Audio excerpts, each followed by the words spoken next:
I just got back from watching Jurassic World Rebirth in the theater, 3D I might add, and oh boy, do I have some thoughts.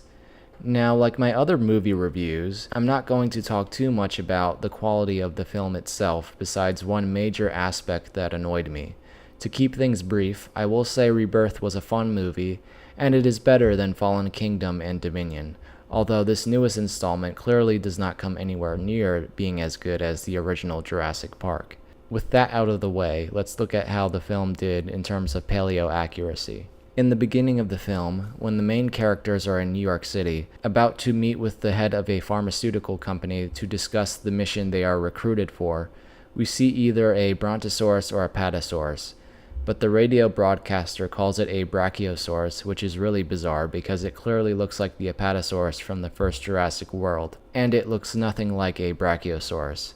When the main characters Zora Bennett and Dr. Henry Loomis are speaking with the head of a pharmaceutical company in the museum Henry works at, it becomes apparent the special operation they are undertaking involves them going to a remote island just north of the equator in the Atlantic to retrieve DNA samples from 3 of the largest prehistoric animals on the island. The reason they need these samples is because they can be used to cure heart disease. One of those prehistoric animals is the mosasaurus, and maybe I misheard this when I was watching, but it sounded like Dr. Henry Loomis, a paleontologist by the way, called Mosasaurus a dinosaur. I'm not sure why he would say such a thing, but as a paleontologist, Loomis should know that Mosasaurus is not a dinosaur, it is a giant marine reptile. The accurate way to describe Mosasaurus is an aquatic monitor lizard, more or less. Fast forward to when the characters are sailing towards the island after saving the Delgado family from a capsized sailboat. They encounter the Mosasaurus and a group of Spinosauruses. Now for the mosasaur itself, aside from Henry idiotically calling it a dinosaur, the design is spot on. The anatomy is accurate, and the designers working on the film gave it counter shading, which mosasaurs likely had, based on the paleontological evidence. The Spinosaurus looked decent, although I have 2 complaints. First is that there is no evidence that Spinosaurus swam far out into the ocean. They likely stuck close to the shorelines or rivers further inland. There also has been debate among paleontologists about whether Spinosaurus could swim, based on the density of its bones, muscle placement, and placement of the nostrils. Nizar Ibrahim has written papers arguing it could swim, while other paleontologists have argued it would wade in shallow waters like a heron. Without getting too much into that debate, Spinosaurus would not swim out into the open ocean. The second complaint is the Spinosaurus's neck should have been longer.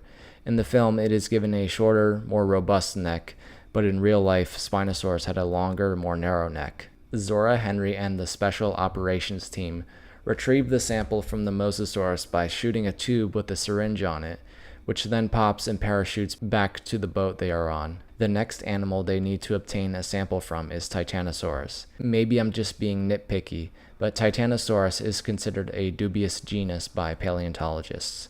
But there is a family of sauropods from the Cretaceous period called Titanosauria. The design was likely based off a truly gigantic titanosaur such as Argentinosaurus, Dreadnoughtus, Patagotitan, or Futalognkosaurus. The design itself was not bad, but not the best sauropod design in the Jurassic series. The posture looked like that of an actual titanosaur, with the hips taller in the front and shorter in the back. The head or skull morphology was pretty accurate, again looking like a real-life titanosaur.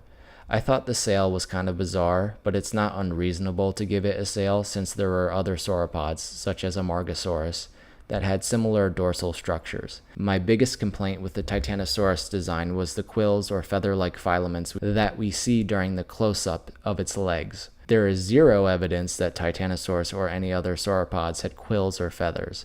In fact, paleontologists have found the opposite. All the skin impressions found with sauropod fossils show reptilian scales of a variety of patterns. There are even fossilized titanosaur embryos that have been discovered that show only scaly skin impressions. I have not heard a good argument as to why gigantic sauropods, or any sauropods of that matter, would have feather-like structures. They would not have an anatomical function since sauropods usually lived in warm to very hot climates, and sauropods were likely gigantothermic, meaning they retained heat due to their massive size. Also, feather-like structures would not be vestigial, since dinosaurs were very likely ancestrally scaly, as demonstrated by two papers from 2015 and 2024 using phylogenetic analysis. To put it bluntly, members of the titanosaur family would not have had any feathers or quills. They would have been scaly. Lastly, with regards to the Titanosaurus, it was interesting to see them depicted during mating season and gathering in large herds as a result. It portrays the Titanosaurs as real animals rather than movie monsters. Now for the star of the Jurassic franchise, Tyrannosaurus-rex. This was probably my favorite design of the film besides the Mosasaurus. The T-Rex in this film looked a lot like the design from the original Jurassic Park trilogy, which I liked. In terms of paleo-accuracy, the Jurassic World Rebirth Tyrannosaurus was pretty good.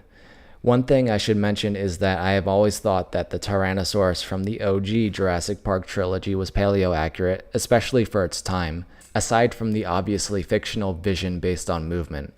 By extension, the Rebirth T-Rex was pretty spot on, because like the OG trilogy, it had the balanced posture, the robust body and skull, and the correctly shaped teeth.